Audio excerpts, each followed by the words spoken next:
Hello, my beautiful people, my awesome people. My name is Jai, and welcome to my channel. I am back with another video from Mr. Ballen top tier. And this cop made an insane decision. So sit back, relax, get comfortable, get your snacks. Let's watch. Today's story really has just a wild plot twist. And that's kind of what we do on this channel. We look for stories with crazy plot twists. This is a big one. So the story opens with these officers, these police officers in Lebanon that have been sent to this beach to go investigate this strange object on the sand. And they go to this object and they're sort of bewildered by it. And as the story progresses, you have a pretty good idea of what this is, why it happened, and likely what's going to be the outcome. But then at the very end of the story, when you're like, yeah, this is pretty predictable, it just goes completely into left field, and you're going to be left being like, I've never heard a story like that. But before we get into that story, if you're a fan of the strange, dark, and mysterious delivered in story format, then you come to the right place, because that's all we do, and we upload 2, 3, even 4 times every week. So, if that's of interest to you, please sneak into the like button's house and take all their ball caps and fold the bill into Mickey Mouse ears. Also, please subscribe to our channel and turn on all notifications so you don't miss any of our weekly uploads. Okay, let's get into today's story.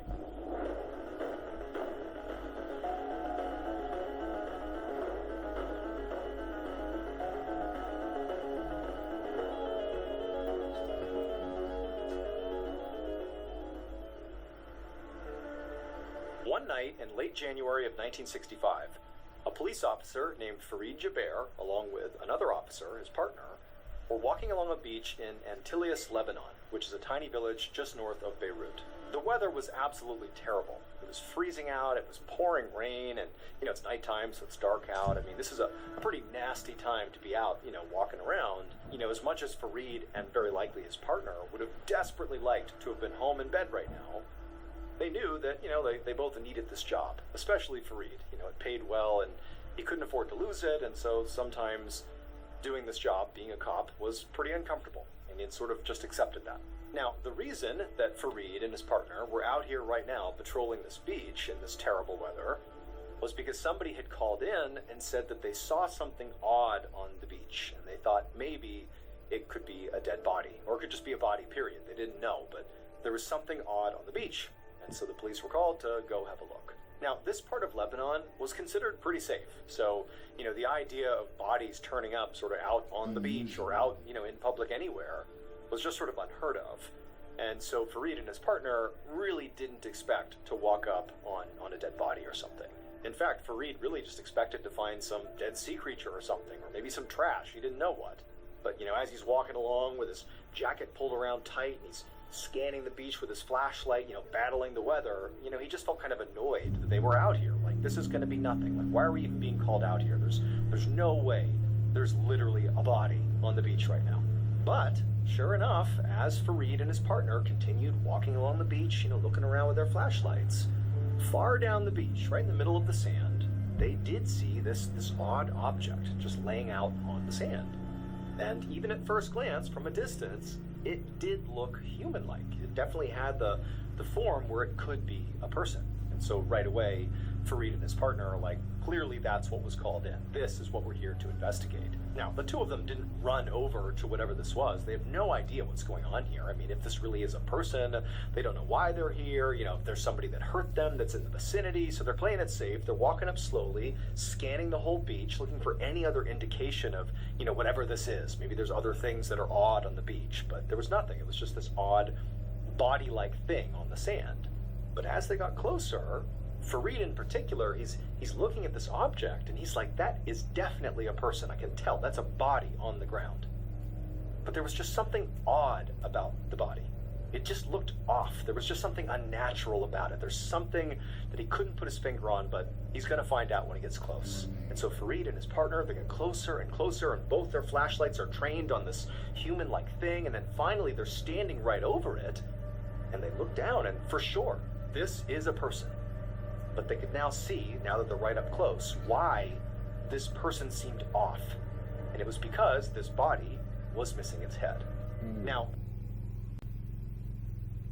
right away, it seemed fairly apparent to Fareed and his partner that this body, one, belonged to a man, and two, very likely they did not die of like an accidental drowning and get washed up on shore or something. Very likely, especially because of the decapitation, this man was murdered. Somebody killed him and likely dumped him here, or maybe dumped him in the water and then he washed up here. But this is foul play.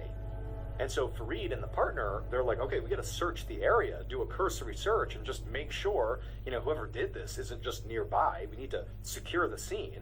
So they drew their guns and they walked the area, but there was nobody else there. The beach is totally, desolate, minus this body and the police officers. And so after doing that cursory search and coming back to the body, Fareed and his partner began talking about what they were going to do. Now remember, this is the mid-1960s in a small rural village in Lebanon. So this is not like a robust police department that Fareed and his partner were a part of. They did not have, huge resources to process this, vicious homicide, or at least what it looked to be a vicious homicide. They didn't even have radios to call in backup. I mean, they knew at best what they'd be able to do here is maybe by tomorrow they could have a couple more officers come out and begin to investigate and see what happened here. But just to do that, it would require literally going back to the station and rallying support and explaining what's going on and coming up with a plan and going out and doing that. And so as they're sort of talking through what they should do, because again, also remember, this is not an area where homicides take place either. I mean, this is pretty anomalous. So they don't even necessarily know how to process a homicide, but they say, okay, our best bet is one of us just needs to stay here with the body, basically guard the crime scene. And the other will go back to the station and file the paperwork and get this machine in motion so that tomorrow we can actually begin investigating. So basically one of them would have to stay the night literally on the beach in the freezing cold and the rain next to this dead body to make sure nobody came back to claim it or desecrate it in some way.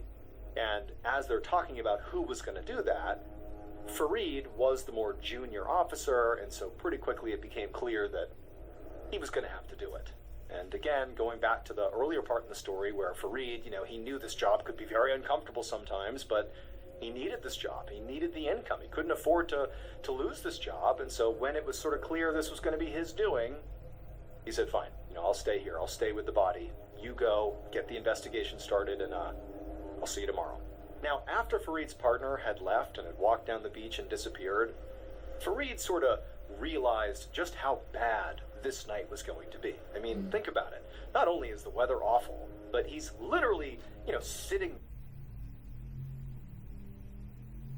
next to a decapitated body. He's going to be just, in the company of this dead body all night. And on top of that, he suspects that somebody has killed this guy. This guy's been murdered. And maybe this body has been dumped here by the murderer. And even though they did a cursory search, it wasn't 100% certain that the killer or killers were not somewhere in the area. And so Fareed's thinking okay, I have to guard the body and be careful not to get attacked by the killer who could be, nearby. I mean, this is straight out of a nightmare. But, at the same time, Fareed's thinking to himself, I'm a trained police officer. I have my issued gun and my issued knife. I'm not completely defenseless here. If somebody were to come out here and attack me, I could hold my own. I could defend myself. And so he's at least telling himself that. And so as the rain continues to just pound down on Fareed, he's shivering, he's miserable. He knows he's supposed to be alert and, watching this crime scene. He's not supposed to sleep, but he's so uncomfortable that he finds himself getting down on the sand and kind of, getting into the fetal position, trying to find a little bit of comfort. And at some point he does get a little comfortable, in fact, so comfortable that despite how awful it was outside, he did fall asleep at about maybe 2-3 in the morning. And so Fareed falls asleep, and then a few hours later, he wakes up, and he's in a panic because he knows he wasn't supposed to fall asleep. He's supposed to be guarding this crime scene to make sure nobody touches this body. And also remember, he thinks the killer could be out here, it's an actual real possibility. They might come back and do something to the body, and he's just fallen asleep. And so he kind of scrambles to his feet. He's taking stock of the scene. It's still raining. It's still cold and dark out. And he turns and he looks where the body was supposed to be, and it's gone. The body is gone. And so instinctively he's thinking, the killer's nearby. They must have grabbed the body. He reaches for his gun, and his holster's empty. Ooh. And so now it's like truly a nightmare scenario for Fareed. He was supposed to be here to watch the crime scene, and he allowed the body to be taken, and he's been disarmed. Now, fortunately, he had his, service knife, and he pulled that out. That's all he's got at this point. But he's thinking, I'm screwed. Like, what happened? Where did it go? Where'd the body go? Where'd my gun go? What do I do? And so he starts thinking, well, wait a minute.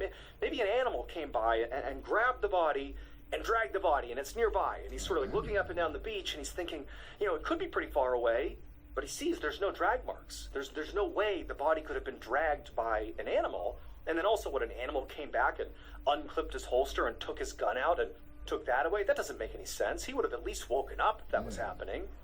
But then he said, well, wait a minute, maybe a wave came up and grabbed the body and dragged it into the ocean. That's why it's not here. That's why there's no drag marks. But he looked at where he was sleeping, and almost certainly, if the body had been struck with a big wave that dragged it into the ocean, Fareed would have been hit by that same wave, and he would have woken up. And then also, again, who took his gun?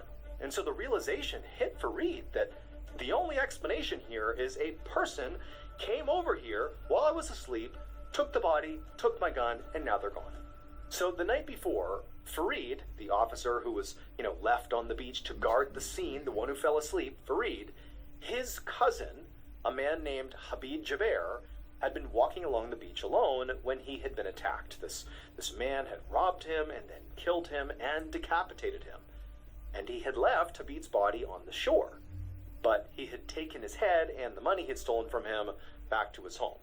But several hours later, the killer realized maybe it had been a mistake to leave so much evidence behind, namely leaving behind the headless body. Maybe that could get them in trouble. So they decide, okay, I'm going to go back and get the body and bring it here as well to get rid of the evidence.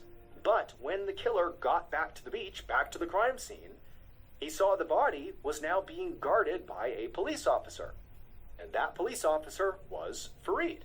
Now, it's very important that you understand that Fareed, the officer, had no idea that the body he was guarding belonged to his cousin.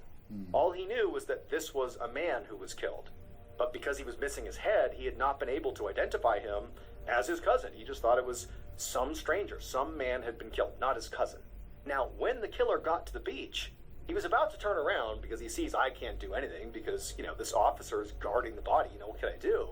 But he snuck up a little bit closer, and he realized the police officer, Fareed, he had fallen asleep on the job. And so while Fareed was sleeping, the killer did walk up, pick up the body, carry it off to his house, which was not far away, and he also went back and he took Fareed's gun out of his holster, all while Fareed was asleep. So literally the worst thing that Fareed thought could have happened, that he was basically duped by the killer while he slept, did happen. So how can you be sleeping and it's raining too? So after the killer has taken the body and the gun away from Fareed and he's back at his home down the beach, he decided what he would do is he would start a big fire and he would dispose of the body that way. He would burn it in the fire, and that would get rid of all the evidence and he'd be just fine.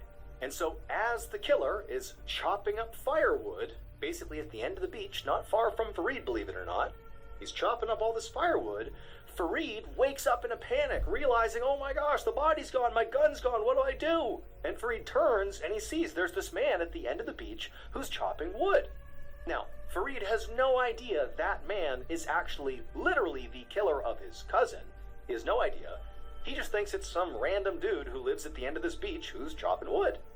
But Fareed, he's so desperate to salvage his job. He's got to find this body. He's got to find his gun. He's thinking, man, this guy, he lives so close to the crime scene. Maybe he saw something strange. Maybe he can help me find the body and my gun.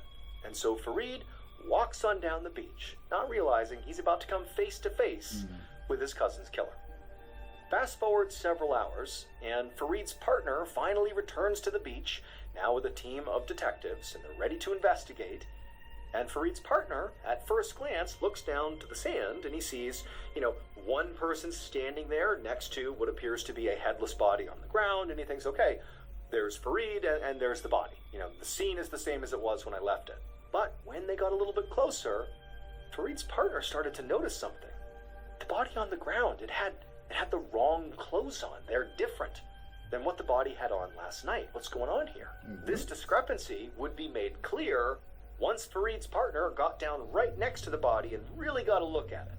He saw clearly the body is not the same as the night before. It's not just the clothes. Fareed's partner didn't know this, but it's not Fareed's cousin. That's not who this is. But the body also did not belong to Fareed either. Fareed was standing right next to the body. In fact, it would turn out really nothing about the scene that Fareed's partner found on the beach that morning was what it appeared to be at first glance. He and the rest of the team had to spend the rest of the morning searching the beach and the entire neighboring village and conducting countless interviews with potential witnesses to finally put it all together and make sense of it. And by the end of that day, the story that they managed to put together was so totally bizarre that it made headlines all over the world. Because Fareed was so desperate to keep his job, when he walked down the beach to go talk to that man chopping wood to see if he knew anything about what happened to the body, where did it go, did you see anything strange? As he was talking to this guy, again, not knowing it is literally the killer of your cousin. Fareed doesn't know this. He thinks it's a complete stranger. Fareed starts having this idea. He's like, well, wait a minute. I have my knife. What if I kill this man? No one's here. Cut his head off and put his body over there. No one will know. I'll replace the body. And so that's what Fareed did. He murdered this man, believing it was just some random guy to say. What I was confused at first, like, that's another body? And they had every clothes on? And where did this body come from? Now I'm hearing it. Save his job. He's standing there when the partner comes down and he's like, look, I guarded the body. But it wasn't the body. It was a guy he murdered to save himself, but it just so happened to be that the guy he murdered was literally the killer of his cousin. Had no idea. And so even though in sort of a roundabout, backwards, vigilante way, justice was done here, Fareed took out the killer of his own cousin, even though that did technically happen, Fareed was still arrested for murder. Right. What if I was just an innocent man?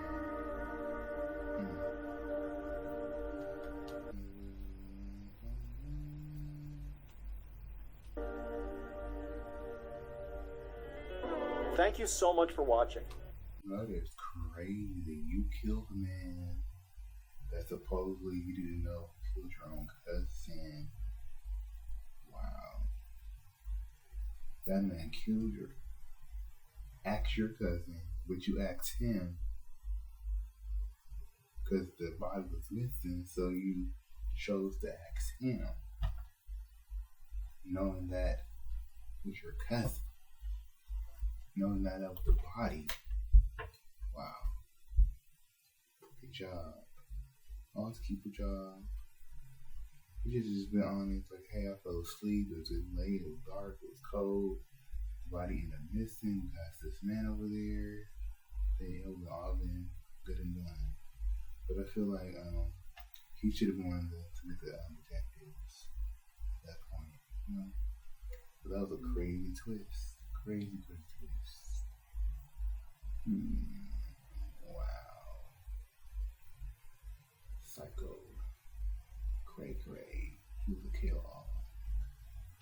Wow. Mr. Ballen, you need to get one. Good one.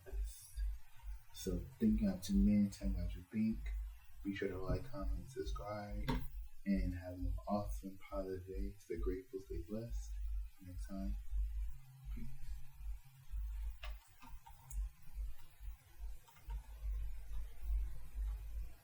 Trust no one.